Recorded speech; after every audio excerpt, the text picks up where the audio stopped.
चिन्तासन्तानहन्तारो यत्पादाम्बुजरेणवः स्वीयानां तान्निजाचार्यान् प्रणमामि मुहुर्मुहुः।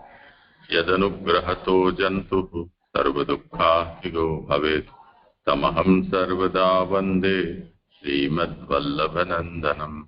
अज्ञानतिमिरान्धस्य ज्ञानाञ्जनशलाकया चक्षुरुन्मीलितं येन तस्मै श्रीगुरवे नमः।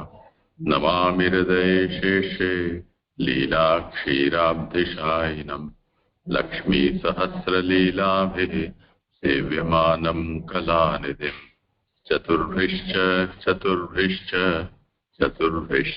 त्रिभिस्तथा षड्भिर्विराजते योऽसौ पञ्चदा हृदये मम।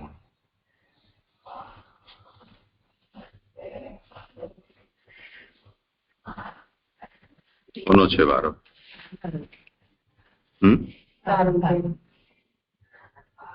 હા છે દંડવત પ્રણામ. મારો ક્રમ છે. અત્યારે આપણે તૃતીય સ્કંદનું અવગાહન કરી રહ્યા છે. એના અંતર્ગત પહેલું પ્રકરણ જે અધિકાર પ્રકરણ તરીકે કહેવાય છે એનો ચોથો અધ્યાયની આજે અંતિમ શ્લોક છે. તો એ 4 અધ્યાયથી આપણે વિદુરના ભૂત, માત્રા, ઇન્દ્રિય અને બુદ્ધિનો સંસ્કાર થાય છે એ વિષય અનુક્રમે જોઈ આવ્યા છે. એમાં પહેલા અધ્યાયમાં તીર્થમાં ફરવાથી એમની બહારની શુદ્ધિ બતાવી હતી. બીજા અધ્યાયમાં બહારથી શુદ્ધ થયેલ ભગવત કથાના શ્રવણથી ઉત્તમ અધિકારી થાય છે. કથાના શ્રવણથી ઇન્દ્રિયની શુદ્ધિ થવાથી એ અધિક અધિકારી બને છે અને જો ભગવાનની એના ઉપર કૃપા થાય તો તેથી પણ અધિક અધિકારી થાય છે. અને જો કોઈ ભગવદીય હોય અને આ 4 ગુણોવાળો થાય તો તે સર્વથી ઉત્તમ અધિકારી થાય છે. એ રીતે ચોથા અધ્યાયમાં વિદુરજી ઉપર ભગવાનની કૃપા થાય છે એ વિષય અત્યારે અંતિમ 4 શ્લોકમાં એ વિષય આવે છે. એમાં અત્યારે હવે આપણે પેજ 152 પર 33 થી 36 શ્લોક જોવાના છે. તો અત્યાર સુધી જે રીતનો વિષય આવેલો હતો તો કાલે આપણે જોયું એની પહેલા વિદુરજીની સંદેહાત્મક બુદ્ધિની વાત 23 થી 27 શ્લોક સુધી એ વિષય આવ્યો હતો. અને પછી 28મા શ્લોકથી કાલે પરીક્ષિતનો વિપર્ય એટલે ઉલટી બુદ્ધિ એ 5 શ્લોકથી 28મા શ્લોકમાં એમણે પ્રશ્ન કર્યો કે આ બધા વૃષ્ણિઓને ભોજો મરણ પામ્યા તો ઉદ્ધવજી કેમ બાકી રહી ગયા અને ભગવાન હરિએ પણ એમની આકૃતિનો ત્યાગ કર્યો એવો પ્રશ્ન એમણે 28મા શ્લોકમાં પરીક્ષિતે સુખદેવજીને પૂછ્યો છે. તે એમની વિપર્ય બુદ્ધિ બતાવી રહ્યા છે કે આવો એમને પ્રશ્ન જ આવો ઊંધો છે, આવું તો એમને સિદ્ધાંતનો ખબર નથી એટલે એની બુદ્ધિ પરિણામમાં ગઈ છે. એટલે એમને એવું દેખાય છે કે ભગવાને આકૃતિનો ત્યાગ કર્યો. તો એમનું સમાધાન સુખદેવજીએ કાલે આપણે 32મા શ્લોકમાં છેલ્લી 4 લાઇન્સમાં એવી રીતે આવેલું હતું કે ઉદ્ધવ કેમ બાકી રહ્યા તો ભગવાને જાણ્યું હતું કે મારા જેવા આ જ એકદમ જ્ઞાની છે જે જ્ઞાન બધાને આગળ જતા આપશે. એટલે ભગવદ આજ્ઞાથી ઉદ્ધવજી અહીં બાકી રહી ગયા એટલે શાપ વગેરે તેમને નડતા ન હતા અને એમ જ તેનું કાર્ય સિદ્ધ કરાવતા એમનું જ્ઞાન બધાને એમને પછી આગળ જઈને આપ્યું છે. અને ભગવાને કેમ આકૃતિનો ત્યાગ કર્યો એ પણ યાદવ છે એવો જે એમનો પ્રશ્ન હતો. તો અહીંયા એનું સમાધાન એવું આવ્યું કે વાસ્તવિક રીતે યાદવની સ્થિતિનો ત્યાગ પણ થયો ન હતો કારણ કે હજી પણ ભગવાન યાદવ છે. કારણ કે ભક્તોને તેવો જ અનુભવ થાય છે. લીલામાં પણ ભગવાન પોતાની ઈચ્છાથી જ લોકની દ્રષ્ટિમાં એવા યાદવ સ્વરૂપે જ જણાય છે. એટલે આ એક વચ્ચે વિષય આવ્યો હતો પરીક્ષિતનો પ્રશ્ન અને એમનું સમાધાન. હવે એ જ રીતે અહીંયા ઉત્થાનિકા એ રીતે કનેક્ટ થાય છે પેજ 152 પર. એ રીતે પ્રસંગથી પ્રાપ્ત થયેલી કથા પડતી મૂકી નીચેના શ્લોકથી ચાલુ કથા કહે છે. એટલે આ જે વચ્ચે પ્રસંગથી કથા આવી હતી એને હવે પડતી મૂકીને ચાલુ કથા કહે છે. ચાલુ કથા એટલે 27મા શ્લોકમાં જે આવ્યું હતું કે સુખદેવજીએ કહ્યું કે વિદુરજી અને ઉદ્ધવજી બંને યમુના નદી પર ભગવત કથા કહેતા આખી રાત ક્ષણની પેઠે તેમણે વિતાવી અને પછી ઉદ્ધવજી આગળ જાય છે. તો હવે એ કથા ફરીથી આગળ હવે આ 4 શ્લોકમાં એ કથા ચાલુ કથા કહી રહ્યા છે. વિદુરો અપી ઉદ્ધવાત શ્રુત્વા કૃષ્ણસ્ય પરમાત્મનઃ ક્રીડયોપાત્ત દેહસ્ય કર્માણિ શ્લાઘિતાનિ ચ દેહન્યાસમ ચ તસ્યૈવં ધીરાણામ ધૈર્યવર્ધનમ અન્યેષાં દુષ્કરતમં પશુનાં વિકલવાત્મનાં આત્માनं ચ કુરુ શ્રેષ્ઠ કૃષ્ણેન મનસા ધૃતમ ધ્યાયન ગતે ભાગવતે રૂરોદ પ્રેમ વિહ્વલઃ કાલિંદ્યા કતિભિઃ સિદ્ધ અહોભિર ભરતર્ષભ પ્રાપદ્યત સ્વસરિતમ યત્ર મિત્રા સુતો મુનિ. એનો શ્લોકાર્થ છે કે ક્રીડાથી ધારણ કરેલ દેહવાળા પરમાત્મા શ્રી કૃષ્ણના પ્રશંસા પામેલા કર્મો અને ધીર પુરુષના ધૈર્યને વધારનાર તથા બીજા પશુઓ અને ભયભીત અંતઃકરણ વાળાઓથી થઈ ન શકે તેવો તેમનો એ પ્રકારનો દેહનો ત્યાગ. અને હે ઉત્તમ કૌરવ, પોતાને શ્રી કૃષ્ણે મનમાં રાખેલ તે ઉદ્ધવ પાસેથી સાંભળીને શ્રી કૃષ્ણએ મનમાં રાખેલ તેવા પોતાનો વિચાર કરતા વિદુર પણ ભક્ત ઉદ્ધવના જતા પ્રેમને લીધે આકુલ થઈ રડ્યો. અને હે ઉત્તમ ભારત, કેટલાક દિવસે સિદ્ધ થઈ કાલિંદીથી જ્યાં મિત્રાનો પુત્ર મુનિ હતો ત્યાં દેવ નદીએ ઉત્તમ પ્રકારે ગયો. એટલે આ 4 શ્લોકનો વિષય એવું છે કે પહેલા શ્લોકમાં તો જે વિદુરજીએ ઉદ્ધવજીના મુખથી ભગવત કથા અને બધા ચરિત્ર સાંભળ્યા છે એની વાત કહે છે. પછી જે ભગવાને પોતાનો આ મર્ત્યલોકનો ત્યાગ કર્યો છે તો એવા પ્રકારનો ત્યાગ જે અંતર્ધ્યાન પ્રભુ થાય છે એવું તે ત્યાગની વાત કરે છે કે એ ધીર પુરુષનો ઉત્સાહ વધારનારું હતું. અને અન્ય અજ્ઞાની જે પશુતુલ્ય પુરુષો છે એમને માટે તો આ ત્યાગને સમજવું પણ અત્યંત દુષ્કર હતું. એ વાત 34મા શ્લોકમાં આવે છે.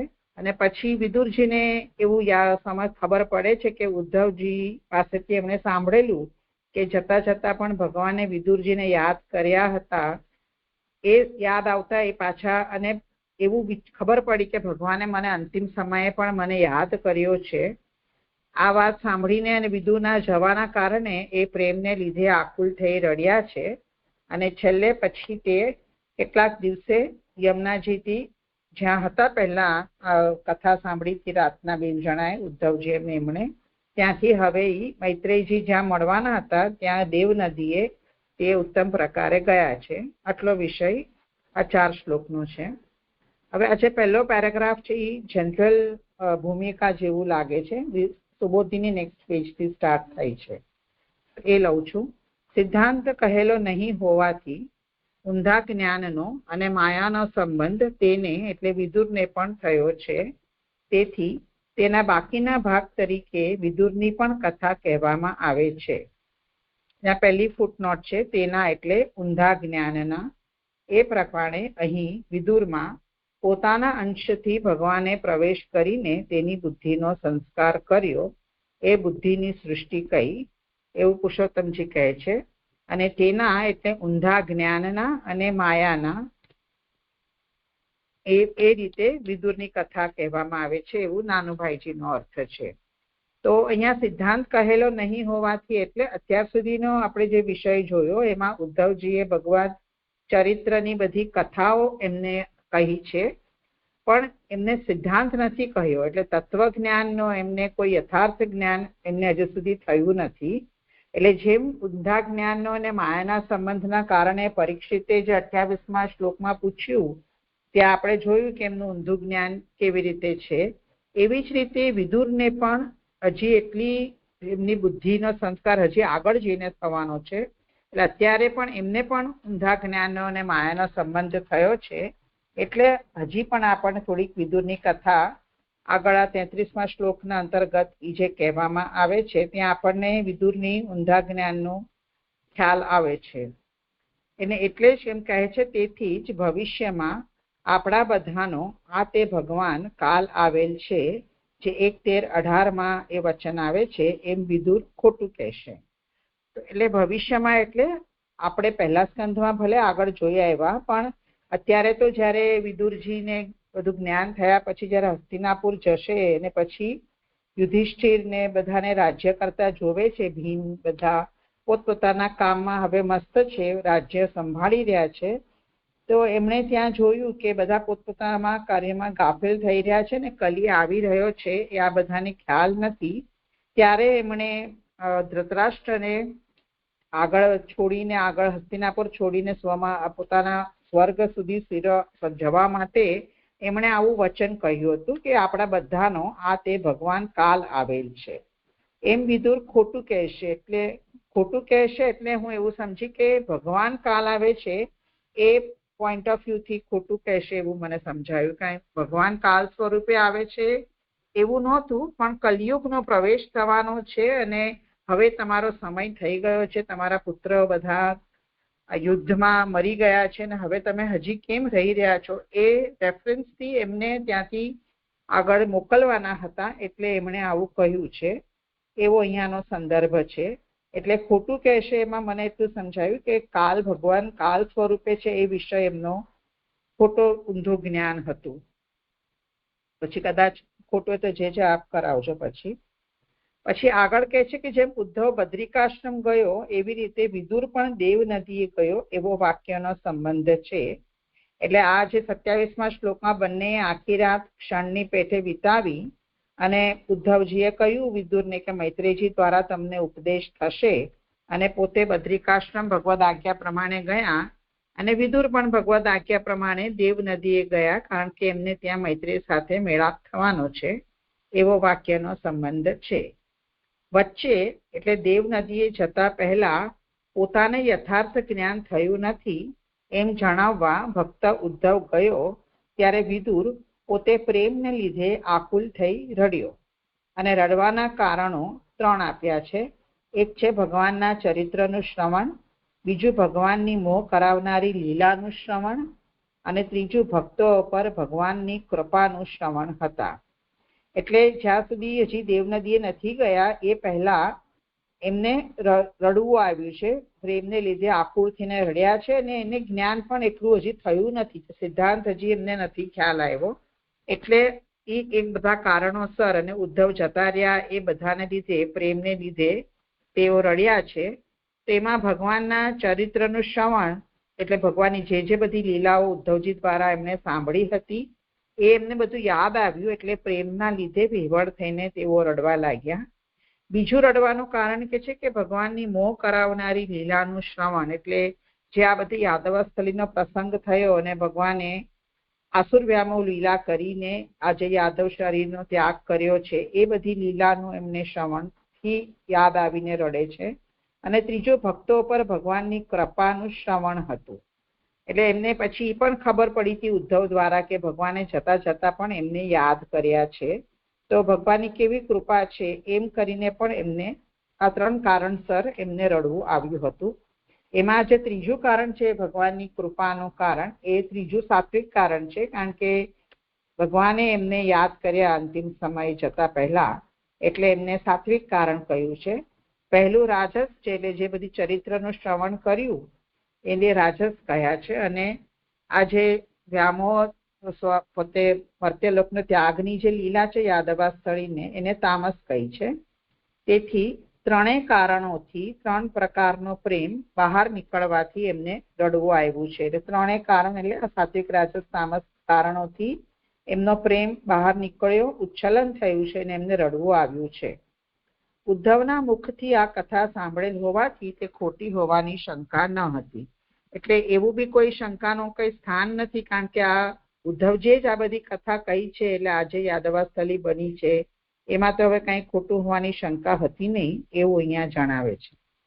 હવે આ જે વિષય છે 33મા શ્લોકની એની સુબોધિની આવે છે કે વળી પરમાત્મા શ્રી કૃષ્ણના કર્મ વગેરે શબ્દોથી, એટલે જે પહેલી લાઈનમાં શ્લોકાર્થમાં છે કે ક્રીડાથી ધારણ કરેલ દેહવાળા પરમાત્મા શ્રી કૃષ્ણના પ્રશંસા પામેલા કર્મ એને સમજાવે છે. આ શબ્દોથી લોકની પ્રસિદ્ધિ પ્રમાણે પદાર્થોનું નિરૂપણ કરે છે. એટલે લોકમાં જેવું બધા સમજે એ રીતે આ વાક્યનું નિરૂપણ કરી રહ્યા છે. એટલે વિદુરજીના મત પ્રમાણે એવું કહે છે કે ચરિત્રો ભક્તિ ઉત્પન્ન કરનારા છે, એમ જણાવવા પરમાત્મા શબ્દથી સ્વરૂપનું મહાત્મ્ય કહ્યું છે. એટલે અહીંયા પરમાત્મા વિદુરજી કઈ રીતે લઈ રહ્યા છે એ સમજાવે છે કે જે ભગવત ચરિત્ર એમણે સાંભળ્યા છે એનાથી તો ભક્તિ ઉત્પન્ન થાય છે. એટલે પરમાત્મા જે કૃષ્ણ પરમાત્મા છે એનાથી એમના સ્વરૂપનું મહાત્મ્ય જણાવ્યું છે. અહીંયા વિશેષ આ સમજાય છે કે વિદુરના અધિકાર પ્રમાણે એમ કહેલું છે, કારણ કે સ્મરણ પ્રમાણે જ તેને ભગવાનના સ્વરૂપનું જ્ઞાન હતું.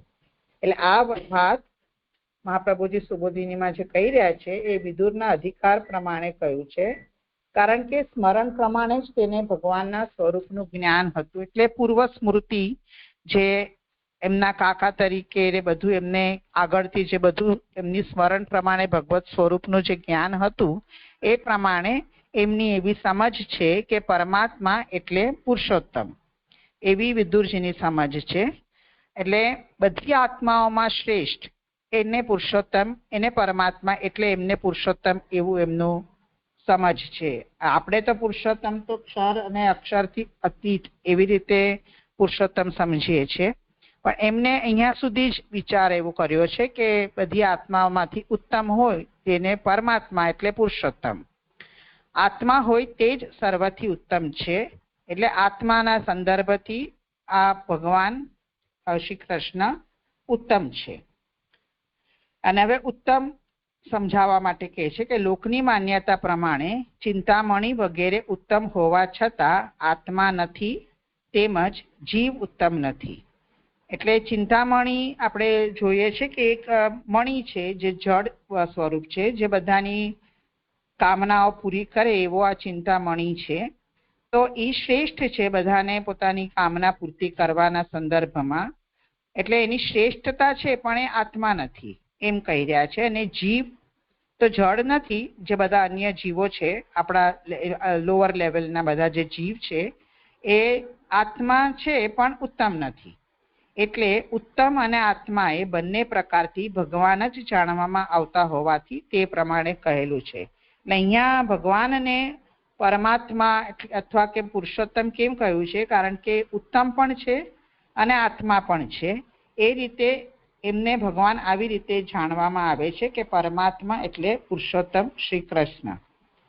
પછી જે બધી ક્રીડા કરી છે એની વાત છે કે ભગવાનના કર્મોની વાત છે કે ભગવાને ક્રીડાથી બાલક નટની પેઠે મનુષ્યનો કપટથી વેશ ધારણ કરેલો, તે જ ધારણ કરેલ દેહ કહેલો છે.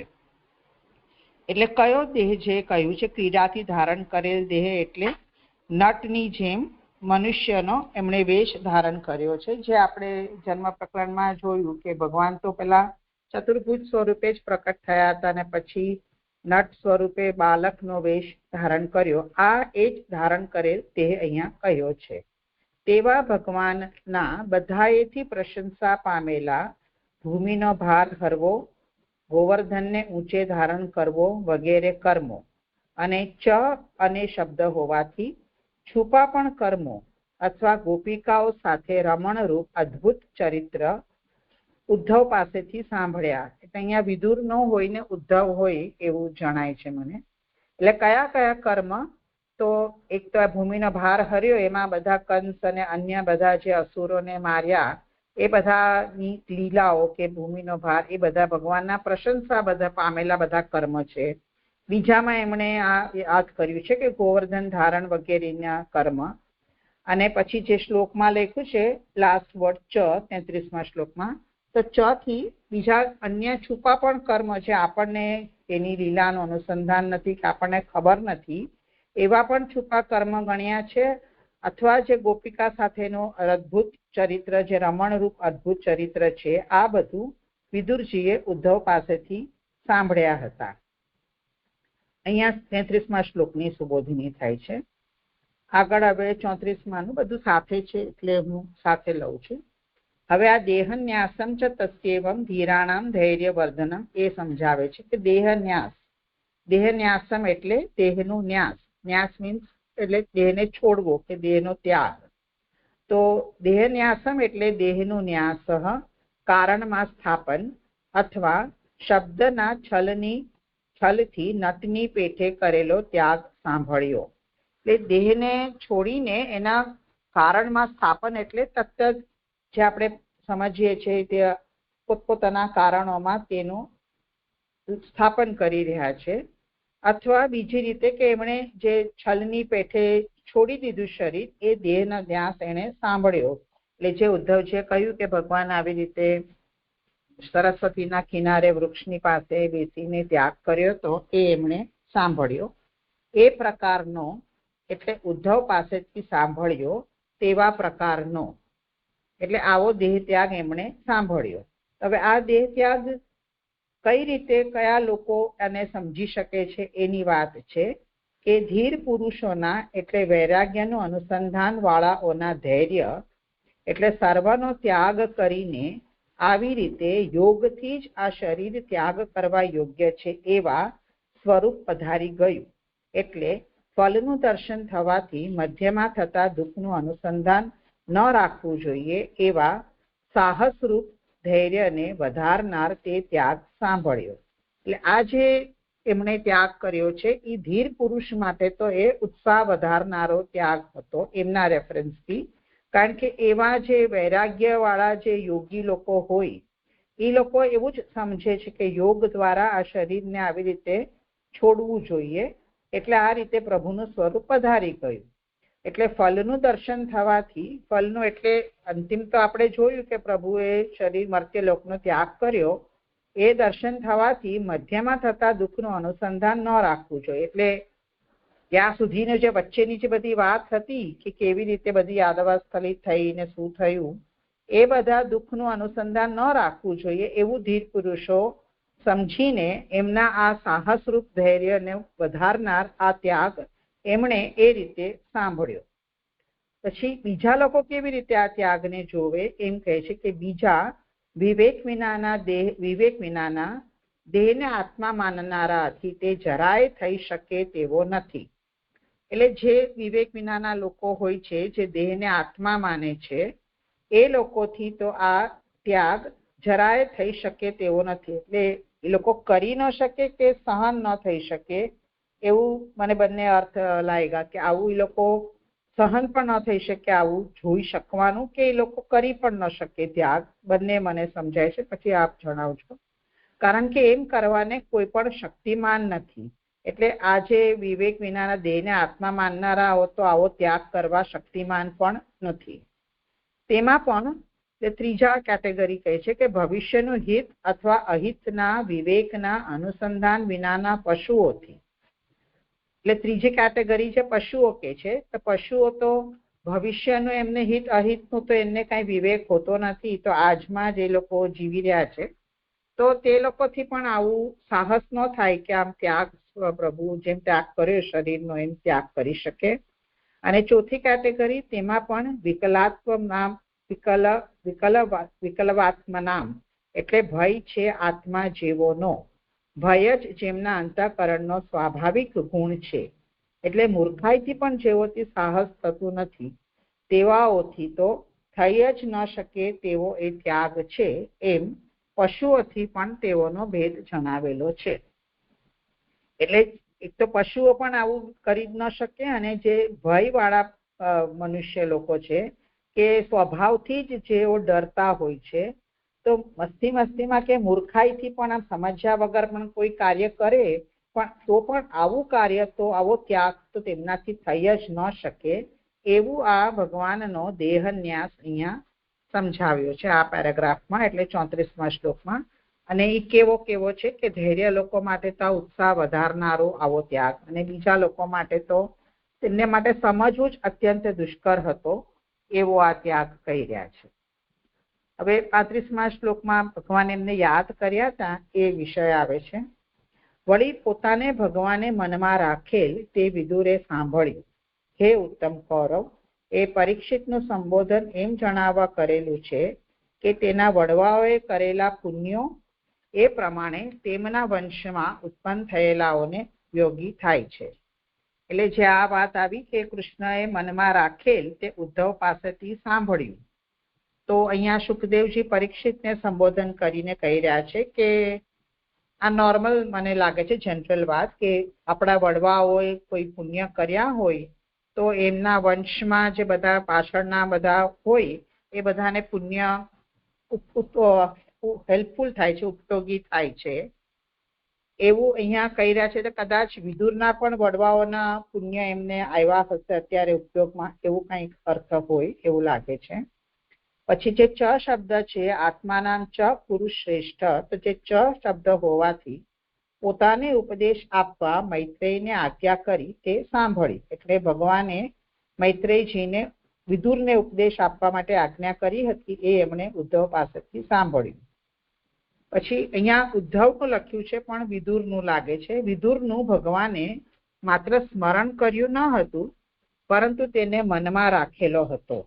એટલે આમ જસ્ટ યાદ કર્યું કે હા એને પણ યાદ આપજો મારી, એવી રીતે નહીં, પણ એમને સ્પેસિફિકલી કહ્યું હતું કે મૈત્રેયજીને કહેજો કે વિદુરને એ જ્ઞાન આપવાનું છે. એટલે એમને મનમાં પણ રાખ્યો હતો, એવું એમને સાંભળ્યું.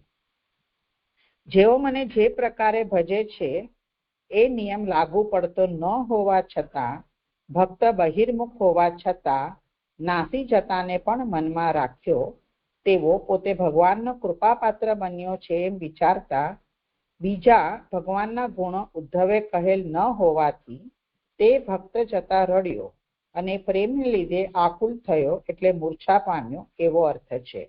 એટલે આ જે ગીતાજીનું વચન છે કે જેઓ મને જે પ્રકારે ભજે છે, એટલે ભગવાન પણ સામે એ રીતે રિસ્પોન્સ આપે છે.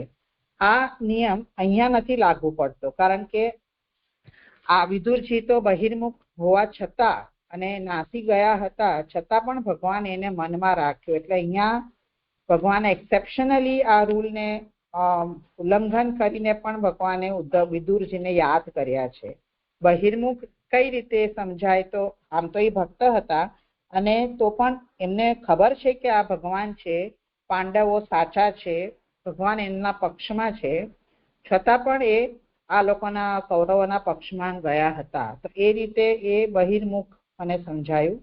અને નાસી જતાને પણ મનમાં રાખ્યું, અને પછી તો આવી રીતે દુર્યોધનના કહેવા પ્રમાણે પછી એ છોડીને જતા રહ્યા છે. એ ભગવાન પાસે પણ જઈ શક્યા હોત, એટલે કદાચ આ રીતે નાસી જ ગયા એવું સમજાય છે. પણ ભગવાને એમને મનમાં રાખ્યો, એટલે એ ભગવાનને એટલું ભજતો નતો કે ભગવાને આટલો સરસ એમને રિસ્પોન્સ આપ્યો, એટલે એ પોતાને ભગવાનના કૃપાપાત્ર બન્યો છે એવું વિચારતા પણ રડે છે. અને હજી બીજા બધા ઘણા ભગવાનના ગુણો ઉદ્ધવે એમને કહ્યા ન હતા, અને હવે આ ભક્તથી એ છૂટા પડ્યા છે, ભક્ત જતા રહ્યા છે બદ્રિકાશ્રમ, અને એટલે એમના પ્રેમને લીધે એ આકુલ થઈને રડે છે. અને પછી આવી અવસ્થામાં એ મૂર્છા પામ્યા, એવો અર્થ છે. અને હવે લાસ્ટમાં ભગવાન એમની મૂર્છામાં ભગવાને પધારીને તેને સર્વ ઉપદેશ આપીને ગયા. તેથી સિદ્ધ જ થઈ જ્ઞાન વગેરે પ્રાપ્ત કરેલો મૂર્છામાંથી ઉઠી પુરુષાર્થ પ્રાપ્ત કરેલો તે નિધિના સ્થળ કાલિંદીના કાંઠેથી કેટલાક દિવસે જ દેવ નદીએ ગયો.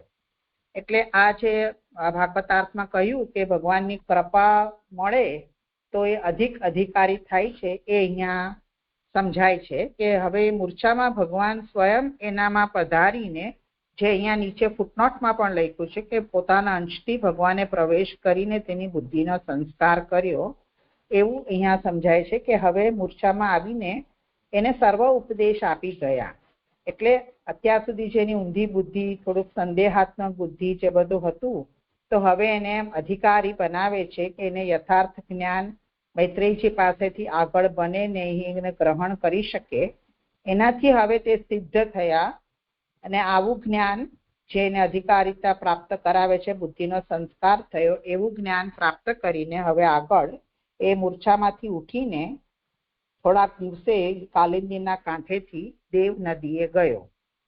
તો દેવ નદી એટલે આપણે ગંગાજી કહ્યા છે. તો કેમ એને દેવ નદી નામ કહ્યું છે એ વાત સમજાવે છે કે આ મોહની સ્થિતિ મનુષ્યની જ હોય છે, પરંતુ દેવોની હોતી નથી. અને ગંગા દેવપણું પ્રાપ્ત કરાવનારી છે. તેથી અહીં ભૂમિ ઉપર હોવા છતાં પણ તે દેવ નદી જ છે. એટલે દેવ નદીનો શબ્દ પ્રયોગ કેમ કર્યો ને ગંગાજીએ ગયા એવું કેમ નહીં કીધું હોય? તો કે છે કે મનુષ્ય અને આવા મોહ હોય છે, પણ દેવોને નથી હોતો. તે ગંગા એકચ્યુઅલી તો એ ઉપરથી આવે છે સ્વર્ગ લોકથી, પણ અત્યારે ભૂમિ પર હોવાથી એને દેવ નદી નામ મનુષ્ય લોકોએ એને આપ્યું છે. એટલે અહીંયા દેવ નદીએ ગયો એવું કહેવાનું તાત્પર્ય છે. પછી જે શ્લોકમાં આવે છે, હે ભરતર્ષભ 36મા શ્લોકમાં, તો હે ઉત્તમ ભારત એ સંબોધને સૂચવનારું છે કે અંતે ફલ પ્રાપ્ત કરાવે તેવો વિવેક પરીક્ષિતે પ્રાપ્ત કરેલો હોવાથી તેને માયાથી મોહ થયેલો નથી. અહીંયા મને આ પ્રશ્ન છે જે પરીક્ષિતની વાત આવી ગઈ અચાનક કે વિદુરની વાત છે. એટલે મને એવું સમજાયું કે અત્યારે એમને ભગવાને ઉપદેશ આપી દીધો, એટલે હવે એને ફલ પ્રાપ્ત કરાવે, એટલે એમને જ્ઞાન આગળ જઈને મળવાનું છે એવો પ્રાપ્ત કરેલ વિવેક એમને મળ્યો, એટલે હવે એને માયાથી મોહ થયેલો નથી. એટલે આ પરીક્ષિતજી છે અહીંયા કે વિદુરજી છે એ મને પૂછવું છે. પછી કહે છે કે વિઘ્ન કરનાર કાલ જતો રહ્યો એમ જણાવવા કેટલાક દિવસે એ શબ્દો કહેલા છે. એટલે વિઘ્ન કરનાર કાલ એટલે વચ્ચે આ બધા જે બી ખોટી બુદ્ધિ આવી, અંતરાય થયો અને જે બધું હતું, મૂર્છા, એ બધું મૈત્રેયજીને મળવામાં વિઘ્ન સ્વરૂપે કાળ હતા, એ બધા હવે જતા રહ્યા એમ જણાવવા કેટલાક દિવસે શબ્દો કહ્યા છે. ઉત્તમ પ્રકારે ગયો શબ્દથી એમ કહ્યું છે કે માર્ગમાં તેને દુઃખ હવે થયું ન હતું, એટલે સ્વસ્થતાથી તે ત્યાં ગયા છે. જ્યાં મિત્રાનો પુત્ર મુનિ હતો એ શબ્દથી ત્યાં જવાનું પ્રયોજન કહ્યું છે. તો દેવ નદીએ ગયા, ઉત્તમ પ્રકારે ગયા, એમ શું કામ કહ્યું છે? કારણ કે ત્યાં મૈત્રેયજી હતા, એટલે મિત્રાનો પુત્ર જે મુનિ હતા એ ત્યાં હતા. જગતના મિત્રનો પુત્ર પણ તેવો જ હોવાથી પોતાના સ્વભાવથી જ બધાને કૃતાર્થ કરશે એવા પ્રયોજનથી ત્યાં ગયો. એટલે મૈત્રેયજીની માતા મિત્ર રૂપ સ્ત્રી, એનો પુત્ર, એટલે મિત્ર જે અર્થ પ્રમાણે બધામાં મિત્રતા રાખે, બધાનું ભલું ઈચ્છે, એવો જ આ મૈત્રેયજી છે. એમનો સ્વભાવ જ એવો છે બધાને મિત્રતા કે બધાને સુખ કરવું, સારું કરવું બધાને, એટલે એમનો સ્વભાવ જ એવો છે, એટલી બધાને કૃતાર્થ કરશે એવો એમના પ્રયોજનથી ત્યાં એ ગયા છે કે જ્યાં મૈત્રેયજી છે. તો મુનિ શબ્દથી તે મૈત્રેય બીજે કયો હશે એવી શંકા દૂર કરી છે, કારણ કે તે વિચાર કરવાનો સ્વભાવ વાળો હોય, વિદુર અહીં આવશે એમ જાણતો હતો. એટલે મુનિ શબ્દ પ્રયોગ કેમ કર્યો છે? મિત્રાનો પુત્ર મુનિ હતો, તો મુનિનો અર્થ છે જે મનન કરતા હોય એને મુનિ કહેવાય. તો આ મૈત્રેય મુનિ છે, એટલે બીજે ક્યાંય જતા રહ્યા છે એવી કોઈને શંકા થાય તો કે છે કે એ નહીં ગયા હોય, કારણ કે એ મુનિ છે મૈત્રેયજી, અને મુનિ હોવાથી એમને ખબર હોય, મનન કરતા હોય, અને એમને ખબર હોય કે વિદુરજી ભગવદ આજ્ઞા પ્રમાણે મને શોધતા અહીં આવશે એમ એ જાણતો હતો. એમ જણાવેલું છે કે આવા જ પ્રદેશ અને કથા કહેનાર ભગવાનની કથામાં ફલ પ્રાપ્ત કરાવનાર છે. એટલે આવા જ પ્રદેશ એટલે આ દેવ નદીના કિનારા ઉપર, અને કથા કહેનાર મૈત્રેયજી આ જે ભગવત કથામાં ને ફલ પ્રાપ્ત કરાવનારા છે. એટલે ત્યાં એને ફલ મળશે જ, બિકોઝ આ પ્રદેશ પણ એવો છે અને કથા કહેનાર પણ એવા છે. એટલે આ અંતિમ 4 શ્લોકથી જે ભાગવતાર્થનો અધ્યાયાર્થ છે કે ભગવાનની કૃપા થાય, આગળથી તો બધી એમની શુદ્ધિ થતી આવી છે, ભૂત માત્ર ઇન્દ્રિય, અને હવે બુદ્ધિનો પણ જે સંસ્કાર થયો ભગવાનની કૃપાથી, તો તેઓ અધિકારી થાય છે. અને વિદુરજી ભગવદી તો હતા જ, અને હવે આ 4 ગુણો વાળા પણ થયા, એટલે હવે એ ઉત્તમ અધિકારી થાય છે એવું આ અહીંયાથી સમજ પડી. ઇતિ શ્રી લક્ષ્મણ ભટ્ટના પુત્ર શ્રીમદ વલ્લભ દીક્ષિતે રચેલી શ્રીમદ ભાગવતની સુબોધિનીમાં 3જા સ્કંધના 4થા અધ્યાયનું વિવરણ સમજાય. અહીંયા આ શ્લોક સંપન્ન થયા. તો અહીંયા એ પૂછવું છે, આ લાસ્ટમાં છે મેં કહ્યું પરીક્ષિત આવે કે વિદુરજી આવે, અંતે ફલ પ્રાપ્ત કરાવે તેવો વિવેક પરીક્ષિતે પ્રાપ્ત કરેલો હોવાથી એ પૂછવું છે. કેમ કે આ તો શુકદેવ કહી રહ્યા છે ને,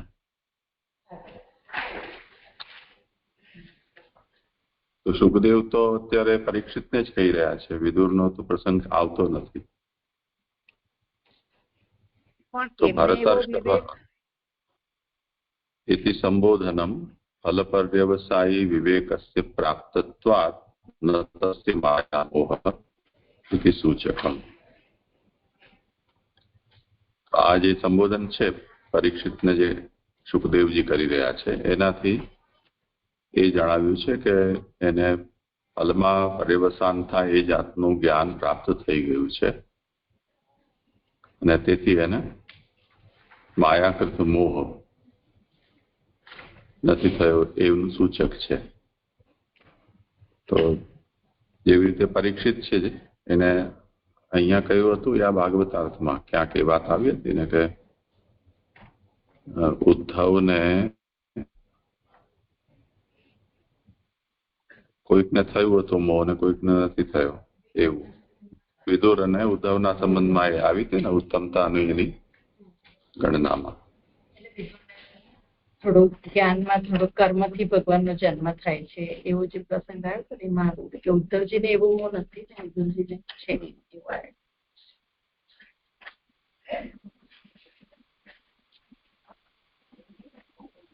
તો અહીંયા એ વાત આપણે બરાબર કીધું કે પરીક્ષિતની થયું, પણ ફલ પ્રાપ્ત કરાવે તેવો વિવેક હવે એમને પણ વિદુરજીને પણ થયો ને ભગવાને મૂર્છામાં ઉપદેશ આપ્યો તો એવું ન સમજી શકીએ.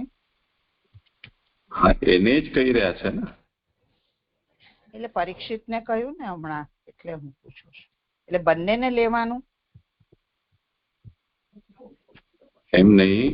વિદુરને આવો વિવેક પ્રાપ્ત થયો એવું હે ભરતર્ષભ હે પરીક્ષિત એમ પરીક્ષિતને સૂચન કહી રહ્યા છે. એના માટે ભરતર્ષભ શબ્દનો જે પ્રયોગ છે એ આ વાતનું સૂચક છે એમ કહી રહ્યા છે કે એને માયા મોહ નથી થયો.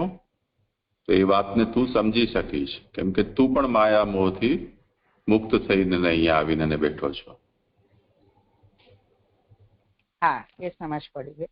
અને એક આ પૂછવું છે પહેલા જ સ્ટાર્ટિંગમાં જે કહ્યું ને 1:18 કે આપણા બધાનો આ તે ભગવાન કાલ આવે છે એમ વિદુર ખોટું કહેશે એટલે મેં જેમ કહ્યું કે ભગવાન કાલ સ્વરૂપે આવે છે એ વાત એમની ખોટી છે એવું જ હતો ને અર્થ કે બીજું કઈ છે? ત્યાં શું અર્થ કર્યો છે સુબોધનીજીમાં? હા હું વાંચું છું 1:18 શ્લોક એવું છે કે વિદુરે તે વિચારીને ધૃતરાષ્ટ્રને કહ્યું હે રાજન તરત નીકળી જાવ આ આવેલા ભયને જુઓ. અને એનું નાનકડું સુબોધિની છે એ વાંચું છું કે કાલ ઘણો ન તરી શકાય તેવો કહેલો હોવાથી તેવા કાલના પણ ઘણા અંશો વ્યતીત થયેલા હોવાથી સર્વનો નાશ કરનાર કાલની અંદર ધૃતરાષ્ટ્ર પડેલો છે એમ વિચારી એને કહ્યું કે હે રાજન નીકળી જાઓ. કારણ કે રાજ્યથી અધર્મ ઘણો થતો હોવાથી રાજાઓ કાલે તરત ભક્ષણ કરવા યોગ્ય છે. તરત નીકળી જવાનું કારણ આ આવેલા ભયને જુઓ શબ્દથી કહ્યું છે. જેમ ભગવાનનો અધિકારી કાલ છે તેમ કાલનો કોઈક ભય નામનો અધિકારી ચોથા સ્કંધમાં કહેવાનો છે.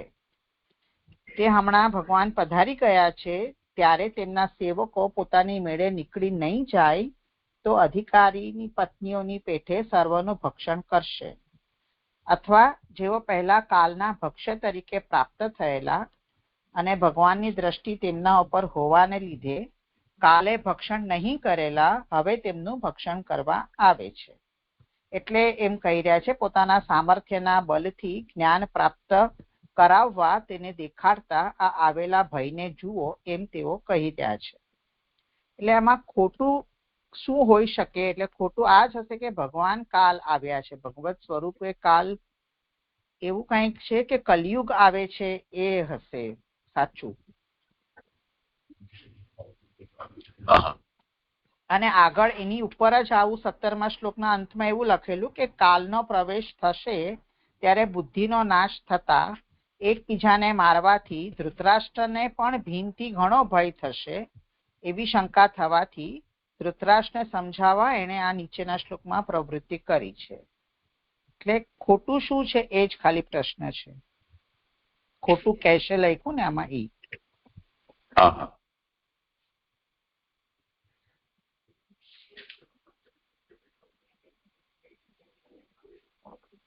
કોઈને સમાધાન કરવું હોય? હા જે પ્રણામ. મને એવું લાગે છે આમ જો ભીષ્મ પિતાએ એમ કહ્યું કે કોઈનો ગુનો નથી, કાલ જ એવો છે, તો આ ખોટું કહી રહ્યા છે ને. થયું છે તો બધું ભગવાનની ઈચ્છાથી, પણ આ એમ ત્યારે એમની બુદ્ધિ એવી હતી કે કાલ બધું કરે છે, તો કાલથી તમે ડરો અને ચલો નીકળો ને તમારા જીવનને કરી લો કરતા. તો એ રીતે હું સમજી છું. સરસ બાબા,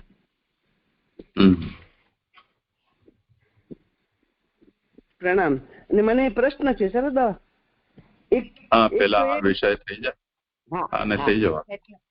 પણ આ તો જયારે એ આવે છે ને મૈત્રેય પાસેથી જ્ઞાન મેળવીને પછીનો પ્રસંગ છે ને, બધા સ્વર્ગારોહણ કરે છે. હવે તો ત્યારે તો યાત્રામાંથી પાછા આવે છે પારુલ. એ વિદુરજી યાત્રામાંથી પાછા આવીને કે છે કે હવે કાલ આવી રહ્યો છે ને તમે કાલના મુખમાં છો, સાધી લ્યો. સમયને એમ કરીને ઘરમાંથી બહાર કાઢે છે. ત્યારે વિદુરજી જેમ ભીષ્મ પિતાએ કહ્યું ને કે કોણે કર્યું આ બધું, તો કે છે કાલે કર્યું. એ પણ કાલ ઉપર ગયા. પારુષનું એમ પૂછવું છે કે મૈત્રેય સાથે વિદુરનો સંવાદ થઈ ગયા પછી એ ગયા છે ત્યાં હસ્તિનાપુર કે કેમ? એમ ના ના, હવે ગયા પેલા એટલે યાત્રાને અધૂરી છોડીને ગયા છે, પછી વળી ફરી ગયા. મૈત્રેય સાથે ભેટો નથી થયો એમ? ના ના ના ના, ઉદ્ધવ સાથે વિદુરજી સાથે નથી. હજી ઉદ્ધવ વિદુર નથી થયા, મૈત્રી ભેગા નથી થયા, એકલા નીકળી ગયા અને પછી પાછા આવ્યા છે. જયારે ફરતા ફરતા ને એ આવ્યા હસ્તિનાપુર બાજુ, ત્યારે ધૃતરાષ્ટ્રને ઘરમાંથી કાઢ્યા અને પછી વળી પાછા યાત્રામાં જોડાઈ ગયા. અને પછી યાત્રામાં જોડાયેલા ને ઠાકોરજી મોકલ્યા છે ઉદ્ધવજીને, ને ફરી એ યાત્રા ચાલુ હતી તો વચ્ચે હસ્તિનાપુર પધાર્યા એમને કાઢવા માટે. બસ એવું છે પ્રસંગ. તો ત્યાં એવો છે ને કે યુધિષ્ઠિરને જઈને કે છે વિદુરજી કે ભગવાન હવે આ ભૂતલ પર નથી બિરાજતા. એ પ્રસંગ ત્યાં આપણે સમજી હતા ને, તો નથી બિરાજતા એવું જો એમને ખબર પડી ગઈ હોય તો ઉદ્ધવજી એમને મળ્યા હોવા જોઈએ ને. ઉદ્ધવજી એમને આ સમાચાર આપ્યા છે કે હવે ભગવાન અહીંયા આવે નથી, હવે આટલું જ્ઞાન આપવાનું તમને કહ્યું છે, એટલે આપણે જોઈએ તો. ના એવું નથી હો. એ ફરતા ફરતા ને જયારે આવ્યા ને એ દ્વારે પ્રવાસ, ત્યારે હસ્તિનાપુરમાં જઈ અને એમને કાઢીને વળી પાછા એ પોતે જોડાઈ ગયા. એ બેને જંગલમાં મૂકીને પછી વિદુરજી યાત્રામાં જોડાઈ ગયા છે. અને પછી ભગવાન ઉદ્ધવજીને મોકલ્યા ને ઉદ્ધવજીને આવતા આવતા એટલો સમય થયો, એટલો ટાઈમ ફર્યા છે વિદુરજી વળી પાછા. એટલે પછી ફર્યા ને તો પછી એમની મુક્તિ જ થઈ છે. તીર્થમાં તો ફર્યા છે પછી પણ. હા, એટલે તો કહ્યું કે એટલે શું કહ્યું, પુરુષાર્થ પ્રાપ્ત કરી લીધા. એને ધર્મ અર્થ કામ મોક્ષ તો આ યાત્રાઓથી પ્રાપ્ત કરી લીધું. હવે ક્યાં ગયા? નિજી સ્થળ કાલિંદી પહોંચ્યા. આટલું તો એમને અહીં એ તીર્થાટનથી કરી લીધું છે. પુરુષાર્થ પ્રાપ્ત કરેલો તે નિધિના સ્થળ કાલિંદીના કાંઠેથી કેટલાક દિવસ છે જ દેવ નદીએ ગયો. આ પછીની વાત છે, એ તો મને શ્યોર છે હો. તો આ ધૃતરાષ્ટ્ર ને દુર્યોધન આદિ થી ત્રસ્ત થઈને નીકળેલા યાત્રા પર છે ને, એવું છે. પછી જશે ને તો એવી રીતે કૃષ્ણક્રમ ચાલે. વિદુરજીનો તો એ વિષય આવ્યો ને પ્રથમ સ્કંદમાં કે ભગવાન જે વખતે ત્યાં સંધિ પ્રસ્તાવ લઈને પધાર્યા, પછી દુર્યોધને વિદુરનો અપમાન કર્યું. જયારે દુર્યોધનના વિષયમાં વિદુરે બહુ સત્ય વચન કહ્યા, ત્યારે પછી વિદુરજી હથિયાર મૂકી અને ચાલ્યા ગયા. પછી તો તીર્થયાત્રા, તે દરમિયાન મહાભારતનું યુદ્ધ થઈ ગયું, આમને રાજ્ય પ્રાપ્ત થઈ ગયું. ત્યારે પછી આવીને અને આમને કહી રહ્યા છે કે હવે તમારે કાલ આવી રહ્યો છે તો તમે આ સ્થાન છોડી દો એમ. એટલે એ લોકો ત્યાં ગયા, પણ તે પછી વિદુરે ગાંધારી અને ધૃતરાષ્ટ્ર એમનો દેહ ત્યાગ છે જોયો પણ ખરો. હવે પ્રશ્ન એ છે કે દેહ ત્યાગ જોયા પછી વિદુરનું પણ એના આસપાસના સમયમાં જ દેહ ત્યાગ થઈ ગયો, મોક્ષ થઈ ગયો, કે પછી મૈત્રેયનો ભેટો હવે વિદુરને થશે, તેના પછી ફરી પાછો એ અહીંયા આવ્યો અને પછી એમનો મોક્ષ થશે? એ છે અહીંયા 13મા અધ્યાયમાં, પ્રથમ સ્કંદના 13મા અધ્યાયમાં પહેલો શ્લોક છે કે સૂતજી બોલ્યા કે વિદુરે તીર્થયાત્રામાં મૈત્રેય પાસેથી ભગવાનની લીલા જાણી એ જ્ઞાન વડે ઉત્તમ પ્રકારે ભગવાનનું સ્વરૂપ જાણવામાં આવ્યું. એ જાણી હસ્તિનાપુર ગયા. ત્યાર પછી ધૃતરાષ્ટ્રનું નીકળવું ને ધૃતરાષ્ટ્રને આ જે એમાં ગયા, ધૃતરાષ્ટ્રની મુક્તિ, એ બધું પછી બતાવે. એટલે મૈત્રેયજી ઉદ્ધવજીનો ભેટો થઈ ગયો છે અને પછી જે ગયા છે હસ્તિનાપુર. મને ધ્યાન છે ત્યાં સુધી આમાં પ્રથમ સ્કંદના જ અંતમાં આ વાત આવે છે કે પછી વિદુરનો પણ મોક્ષ થઈ ગયો? એનું ત્યાં જ કદાચ 19મા અધ્યાયમાં ગમે ત્યાં વર્ણન છે એ વાતમાં. 13મા અધ્યાયમાં જ આગળ જે આવે છે 58મા શ્લોકમાં કે એને આવી રીતે જોયું, ઝૂંપડી સાથે આવી રીતે ધૃતરાષ્ટ્રને આ બધું જોયું અને હર્ષ અને શોકવાળો થઈ ત્યાંથી તીર્થમાં ફરી ગયા. એટલે પરલોકના અને આ લોકના વિચારથી અનુક્રમે હર્ષ ને શોકવાળો થયો અને તે સ્થળથી દેહ પડે ત્યાં સુધી તીર્થમાં ફરવું એ શાસ્ત્ર આજ્ઞા પ્રમાણે પ્રવૃત્તિ કરેલી. એટલે મૈત્રેયજીને મળ્યા પછી જ આ વાત આવી છે એ તો સમજ પડી ગઈ. પણ આ વિદુર ખોટું કહેશે ને, પોઈન્ટ એટલો પૂછવો છે કે વિદુર ખોટું શું કહ્યું આમાં, એ મારે પૂછવું છે. કારણ કે ઊંધા જ્ઞાનનો સંબંધ થયો છે ને એટલે વિદુર ખોટું કહેશે એવું અહીંયા જે ચોથી લાઈનમાં લખ્યું ને એ પ્રશ્ન છે. એટલે એનું તો મને એવું લાગે છે કે કાલને અહીંયા ભગવાન કહી રહ્યા છે, એ જ હશે. બરાબર, એટલી જ વાત એમાં છે એવું મને સમજાય છે. હા ઠીક છે, મારો કોઈ પ્રશ્ન નથી. બીજા કોઈને હોય તો જે છે મેં આપને કહેલું ને એ રીતે મેં થોડીક સમરી લખી છે, જો આપ કહો તો પછી. અમને હજી કંઈક છે કોઈને વિચાર નહીં? હા જી પ્રણામ. મને એવું છે કે જો અહીં કહ્યું ને પુરુષાર્થ પ્રાપ્ત કરેલો એટલે ધર્મ અર્થ કામ મોક્ષ ને પ્રાપ્ત કરીને પછી ઉપરાંત ભક્તિ ને પામ્યા છે એવું ગણાય ને.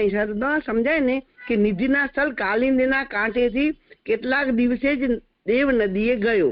તો પુરુષાર્થ પ્રાપ્ત કરેલા એટલે જેને મોક્ષ ને પણ પ્રાપ્ત કરી લીધો છે ને હવે ભક્તિ પ્રાપ્ત કરવાની બાકી છે એવું સમજાશે સર દવા? અને પ્રશ્ન છે બીજો છે.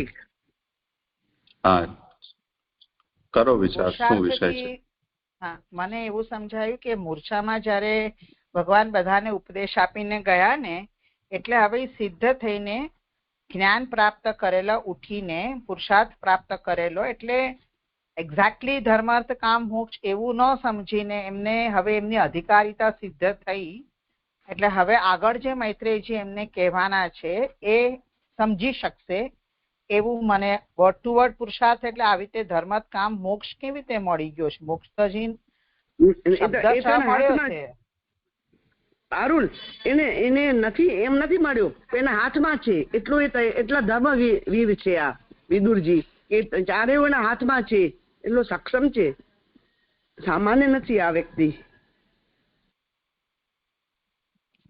હા, એટલે અહીંયા પુરુષાર્થી એટલું જ મને એવું લાગે છે કે હવે અધિકારી સિદ્ધ થઈ ગયા છે એટલું મને આનો અર્થ સમજ પડ્યો, વધારે નથી.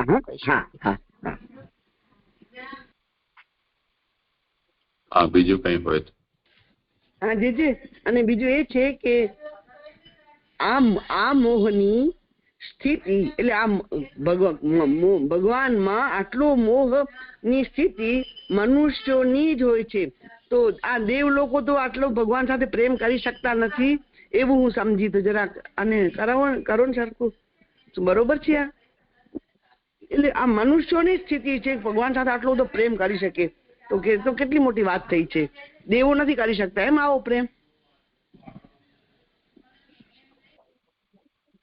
અહીંયા આ મોહની સ્થિતિ ગંગા ન કહીને દેવ નદી કહ્યું એમાં આપણે મનુષ્યને આવો મોહ થયો છે કે ભૂમિ ઉપર ગંગા આવી તો આપણે એને ગંગા નથી કહેતા પણ દેવ નદી કહીએ છીએ. એટલે જસ્ટ શબ્દ પ્રયોગના રીતે દેવ નદી કેમ આવ્યું છે?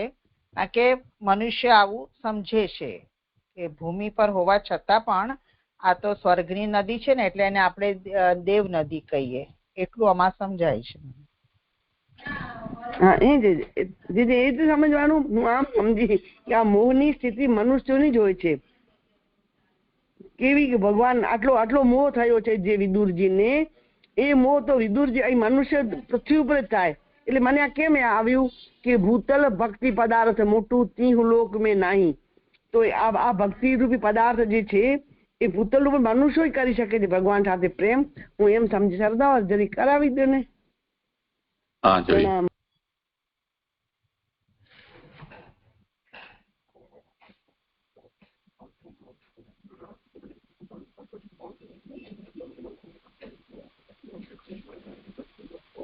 એટલે સ્વસરિદેવ એ જે પદ છે દેવ નદી, મુખ્યતયા તો એના અર્થની જ આ છણાવટ કરી છે કે અયમ મોહ ભાવો માનુષાણામેવ નતુ દેવાનામ. તો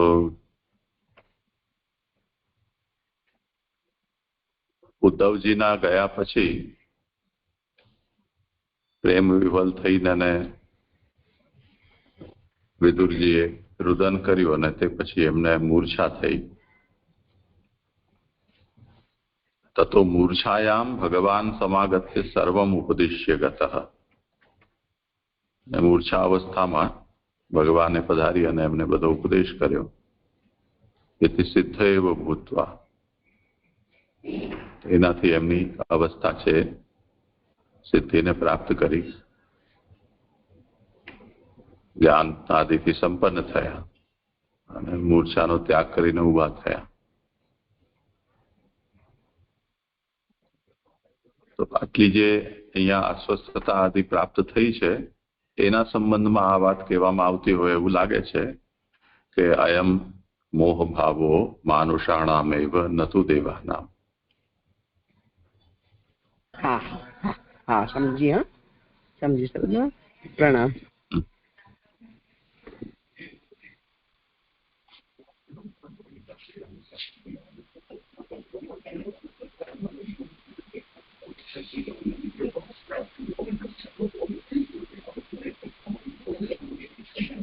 દંડવત પ્રણામ છે. આ 153 પાના પર છે ને, આ લાઈન છે 4થી કે 5મી. હવે ત્યાં છે ચિંતામણી વગેરે ઉત્તમ હોવા છતાં આત્મા નથી, તેમજ જીવ ઉત્તમ નથી. આને થોડું સમજવું છે કે ચિંતામણી છે તો કેવી રીતે, તો એ ઉત્તમ નથી ને આત્મા ઉત્તમ નથી, જીવ ઉત્તમ નથી.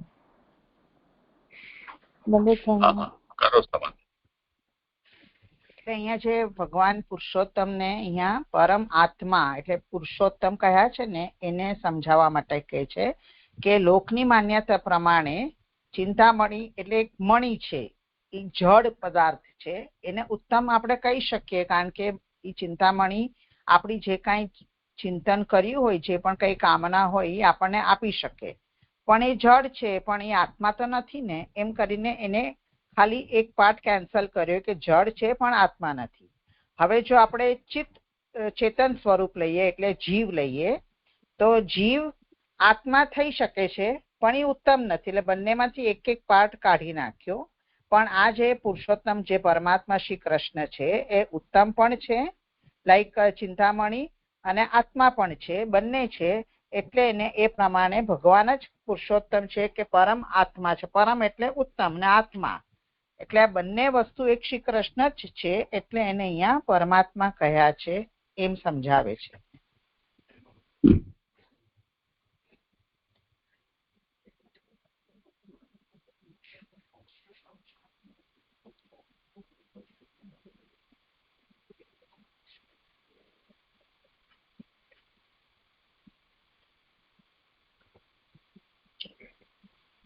કરો બોલે. આ તો ગાયબ થઈ ગયા નતા બેન. એટલે મેં થોડુંક આ સ્કંધનો સમજવા માટે પહેલા અધિકાર પ્રકરણ જે છે 4 અધ્યાયથી એનો વિષય ઘડી ઘડી ભૂલી જવાય છે, એટલે ઉપસ્થિત રહે એની માટે મેં થોડુંક સમરી લખી છે. એટલે હું શોર્ટમાં જ કહું છું. એટલે સ્કંધાર્થ ને બધું નથી કહેતી, સર્ગની વ્યાખ્યા ને બધું, ફક્ત આ અધિકાર પ્રકરણ રેફરન્સથી કહી રહી છું કે પહેલા 4 અધ્યાયથી વિદુરજીનો અધિકાર સિદ્ધ કર્યો છે. તો એમાં એમને અધ્યાયમાં નીકળી ગયા છે દુર્યોધનના કટુ વચનથી, એટલે ઘરમાંથી આસક્તિ દૂર થઈ અને વ્રત વગેરેથી પણ એમની દેહની શુદ્ધિ બતાવી. એટલે એમાં પહેલા અધ્યાયમાં ઉત્તમ દેહ એમનો થવાના કારણ આપ્યા છે, એટલે આ વિદુરનો દેહ ઉત્તમ છે. અને અહીંયા પહેલા અધ્યાયમાં મહાભૂતોનો સંસ્કાર એમનો બતાવ્યો છે. એટલે આપણે જે સ્કંધાર્થ અર્થ હતો ભૂત માત્રા ઇન્દ્રિયાધીની શુદ્ધિ, એટલે અહીંયા મહાભૂત છે. તો એ કેવી રીતે છે એ હું કહી રહી છું કે પૃથ્વીનો એટલે પહેલા છે પંચમહાભૂત અંતર્ગત પૃથ્વી એટલે ભૂમિથી થતો સંસ્કાર.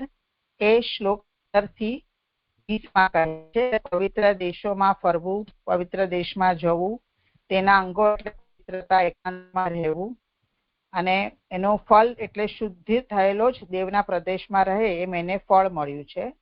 કે જેમ દુષ્ટનું સ્થાન ભૂમિ ઉપરથી ગયું તેમ શરીરમાંથી પણ ગયું અને ઘણા કાલ સુધી તે ભારત વર્ષમાં ફર્યા. એટલે પંચમહાભૂતમાંથી એક આ પૃથ્વી આવી. પછી જલથી સંસ્કાર એમનો 21 થી 24 કહી રહ્યા છે. એમાં સરસ્વતીના મૂળ તરફ ગયા છે, એ સામાન્ય સંબંધ બતાવ્યો. પછી જલ વધારે સંબંધ એટલે જલથી થતા સંસ્કારના રૂપવાળી સરસ્વતી ધર્મ કરાવનારી છે. સરસ્વતીના કાંઠા ઉપર 11 પ્રસિદ્ધ તીર્થ છે, એનું સેવન કર્યું. સરસ્વતીના મૂળ સુધી અટક્યા વિના બીજા પરચુરણ તીર્થો પણ એમણે શરીરના બધા અવયવને શુદ્ધ કરનારા થયા. અને બધા તીર્થ અને મંદિરના દર્શનથી શ્રી કૃષ્ણનું સ્મરણ થાય છે અને જુદા જુદા તીર્થો જતા ઘણા સમય પછી ઉદ્ધવને મળે છે. એમ એમનો જલથી સંસ્કાર બતાવ્યો. પછી ત્રીજું છે તેજ. તેજની સંપત્તિ પ્રાપ્ત થવાનું કહેવા માટે સત્સંગ થયો છે. અગ્નિનો સંબંધ થવાથી તેજ પ્રાપ્ત થાય છે, તેમ સત્સંગથી વિદુરને પોતાને પણ તેજ પ્રાપ્ત થયું છે. પછી આવ્યું છે વાયુ. વિદુર જ્યારે ઉદ્ધવને મળે છે ત્યારે બંને દ્રઢ આલિંગન કરે છે. તેથી એમ સૂચવે છે કે બંને ભગવદી હોવાથી તેમનામાં પહેલાનો સ્નેહ હતો. તે ઉદ્ધવના દર્શન થતા વિદુર પોતે પણ ભગવાનના સંબંધી થયો. એટલે ભગવાનના સેવકોના સ્મરણ સાથે રહેતો નો સંસ્કાર બતાવ્યો. પછી આકાશ આવે છે.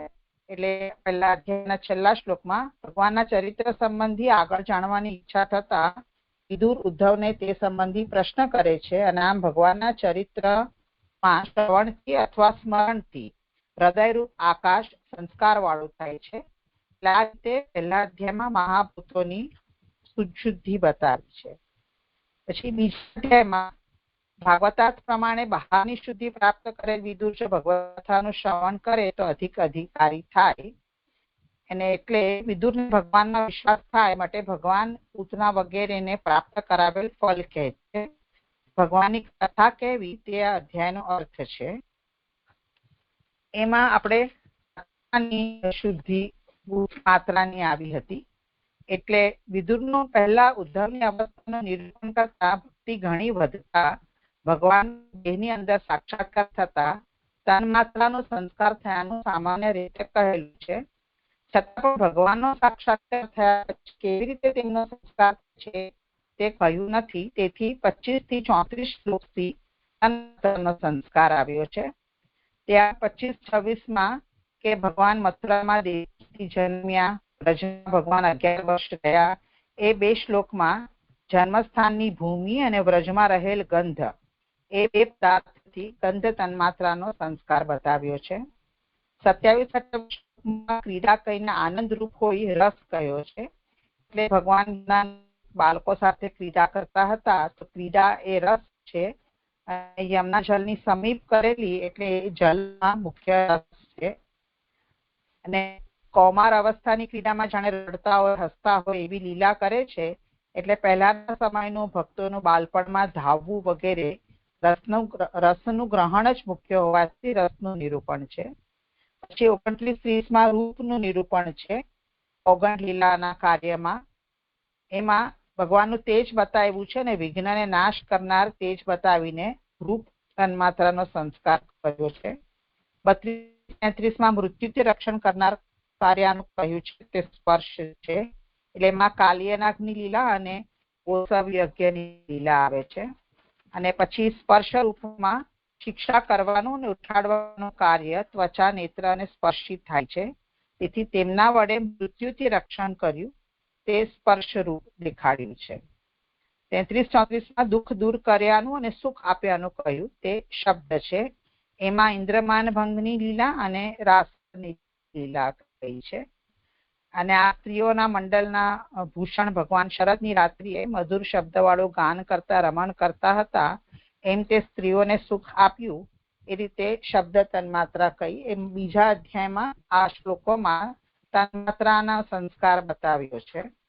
ત્રીજા અધ્યાયમાં જ્યારે ભાગવતાર્થ પ્રમાણે હરિના કથાના શ્રવણથી ઇન્દ્રિયની શુદ્ધિ થાય છે, તો ભગવાનના ગુણ તેમનામાં પ્રવેશ કરે તો ઇન્દ્રિય વધારે શુદ્ધ થાય, એટલે અધિક અધિકાર પ્રાપ્ત થાય છે. તો એમાં ભગવાનના ચરિત્રના કાર્યનું જ નિરૂપણ કર્યું છે, મથુરામાં કરેલ કાર્યનું. અને અધિકારનું પોષણ કરનાર ઇન્દ્રિયનો સર્ગ કહેવાય છે. ત્યારે પ્રકટ થયેલા ભગવાન 28 તત્વોની પ્રવૃત્તિ કરાવતા જ સર્વ સૃષ્ટિનો વિસ્તાર કરે છે. એટલે આ અધ્યાયમાં 28 શ્લોક છે, જેમાં 10 ઇન્દ્રિય, મન વગેરે 4 એટલે 14, એટલે એમના અને 14 એમના દેવતાઓ, એટલે એ રીતે 28 શ્લોકથી ઇન્દ્રિય અને એના દેવતા, એટલે એ અધ્યાયમાં ડિટેલમાં છે, એટલે હું એક વન ટુ વન નથી એમાં કહી રહી. અને હવે આ ચોથો અધ્યાય અત્યારે જે આપણો સંપન્ન થયો, એમાં બુદ્ધિની શુદ્ધિ બતાવી છે. એટલે એમાં ભગવત કૃપા થાય તો અધિક કૃપા થાય, એ આપણે હમણાં જ જોઈ આવ્યા. તો એમાં 5 ટાઈપની બુદ્ધિનો વિષય આવેલો હતો બુદ્ધિની શુદ્ધિ માટે. તો સ્મૃતિ, નિશ્ચય, સંચય, સ્વાપ અને વિપર્ય. આ અધ્યાયમાં વિદુરમાં પોતાના અંશથી ભગવાને પ્રવેશ કરીને બુદ્ધિનો સંસ્કાર કર્યો, એ બુદ્ધિની સૃષ્ટિ કહી. તો પહેલી ટાઈપ જે સ્મૃતિરૂપ બુદ્ધિ છે એ કેવી રીતે સમજાવી, તો યાદવોને એ થઈ છે. 1 થી 3 શ્લોકથી બતાવ્યું. ત્યાં એવું બતાવ્યું છે કે નિષિદ્ધ આચરણથી જ્ઞાનનો નાશ થયો, તેથી નિષિદ્ધ આચરણમાં પ્રવૃત્તિ કરાવનારી સ્મૃતિ સદા અપ્રમાણ છે. બીજું હતી નિશ્ચયાત્મક બુદ્ધિ, તે 4 થી 22 શ્લોકમાં બતાવી હતી. ત્યાં ઉદ્ધવની બુદ્ધિની વાત આવે છે કે ભગવાને એમને બદ્રિકાશ્રમ જવાની આજ્ઞા કરી હતી, છતાં પણ ભગવાનથી વિખૂટો થવા અશક્ત હોવાથી તેમની પાછળ પ્રભાસ ગયા. ત્યાં તેમને ભગવાનના 16 કલાઓ સાથે દર્શન થયા. ત્યારે ભગવાન મર્ત્યલોક છોડતા પહેલા એમને પોતાના ભગવત રૂપ ભાગવતનો જ્ઞાનનો ઉપદેશ આપે છે, જેનાથી એમના સંદેહો દૂર થયા છે અને એમની બુદ્ધિ નિશ્ચયાત્મક થઈ છે. ત્રીજી ટાઈપની હતી સંચયાત્મક બુદ્ધિ, જે 23 થી 25 શ્લોકમાં વિદુરને ઉદ્ધવ પાસેથી ભગવાનની યાદવાસ્થળીની લીલા, ભગવાનનો પધારવાનું સાંભળીને પદાર્થનો નિર્ધાર ન થઈ શકવાથી એમને સંદેહ થાય છે, તેથી ઉદ્ધવને ભગવાનનું જ્ઞાન આપવા કહે છે. ત્યારે ઉદ્ધવજી એમને સૂચન આપે છે કે મૈત્રેય દ્વારા એમને જ્ઞાન પ્રાપ્ત થશે. વચમાં 28 થી 32 શ્લોકમાં પરીક્ષિતની ઉલટી બુદ્ધિની વાત કહે છે. અને અંતમાં 33 થી 36 વિદુરજીમાં ભગવાને પોતાના અંશથી પ્રવેશ કરીને, એટલે મૂર્છામાં ભગવાન પધારીને સર્વ ઉપદેશ આપીને ગયા, તેથી એમની બુદ્ધિનો સંસ્કાર થયો.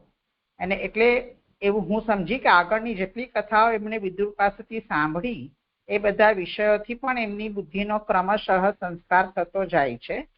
અને બુદ્ધિનો સંસ્કાર થવાથી હવે પછી આગળ મૈત્રેયજી એમને જે તત્વજ્ઞાન કહેશે એ ગ્રહણ કરી શકશે, અને આમ ત્રીજા અને ચોથા સ્કંધમાં એમની મુક્તિ થઈ શકે છે, એવો અધિકારી તેવો બને છે. આટલું હું પહેલો અધિકાર પ્રકરણ અંતર્ગત સમજી એનું મેં નિરૂપણ કર્યું. દંડવત પ્રણામ છે. હા, સારું છે. આનું લખેલું હોય તો બધાને વિતરણ કરી દેવું જોઈએ, ઉપયોગી થઈ શકે જેમને આવશ્યક લાગે. તો હું ફેર કરીને સરખી રીતે ગ્રુપમાં આપી દઈશ.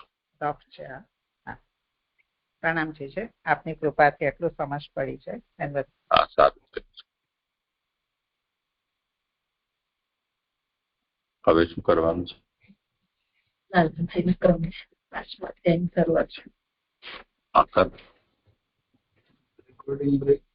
કરવું છે બ્રેક? હા, એવું કરીએ. પાછા જોડાઈએ છીએ. નથી થતું.